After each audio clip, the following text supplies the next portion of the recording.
ఘనమైన భారత సైన్యం అమ్ముల పొదిలో ఒక్కరోజే 3 ఆయుధ వ్యవస్థలు చేరాయి.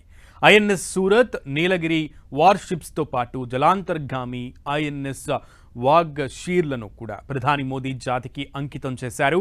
ముంబైలోని నేవల్ డాక్ యార్డ్లో జరిగిన ఇండియన్ ఆర్మీ డే సందర్భాన్ని పురస్కరించుకుని ఈ కార్యక్రమం ఏర్పాటైంది. ఈ కొత్త వార్షిప్స్ రాకతో నౌకాదళ బలం మరింత పటిష్టం కానుంది.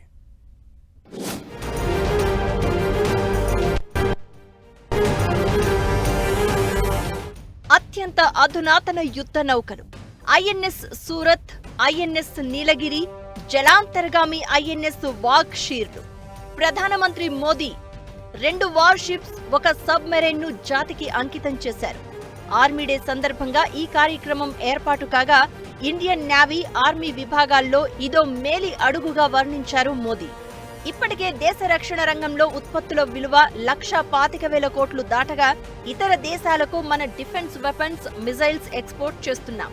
ఈ క్రమంలోనే కొత్తగా ఐఎన్ఎస్ సూరత్, నీలగిరి, వాగ్ షీర్ ఎంట్రీ భారత సైన్యానికి మరింత పటిష్టత చేకూర్చనుంది. ఈ 3 కూడా పూర్తిగా మేక్ ఇన్ ఇండియా కాన్సెప్ట్ తోనే రూపుదిద్దుకుని తయారయ్యాయి.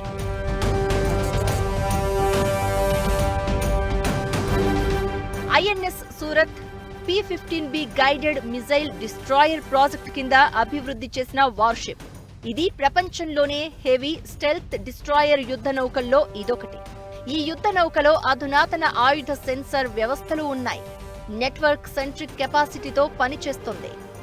ఐఎన్ఎస్ నీలగిరి P-17A స్టెల్త్ ఫ్రిగేట్ ప్రాజెక్టులో పూర్తయిన ఫస్ట్ వార్షిప్. ఇతర మిజైల్స్, రాడార్లను తప్పించుకుని పనిచేయగల సామర్థ్యం దీని సొంతం.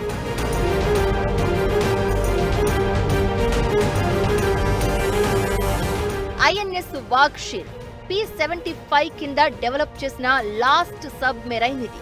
ఫ్రాన్స్ కంపెనీ నేవల్ గ్రూప్ సహకారంతో దీన్ని మన డిఫెన్స్ స్టాఫ్ తయారు చేశారు. చరిత్రలో మొట్టమొదటిసారిగా 1949 జనవరి 15న field marshal KM Cariappa Indian Army first commander in chief గా బాధ్యతలు చేపట్టారు. సర్ ఫ్రాన్సిస్ బుచర్ నుంచి ఆయన ఈ పదవి తీసుకున్న రోజునే ఆర్మీ డేగా వ్యవహరిస్తూ ఉంటారు. ఈ నేపథ్యంలోనే బుధవారం 3 కొత్త ఆయుధ వ్యవస్థలను మన ఆర్మీలో ఇంప్లీట్ చేశారు.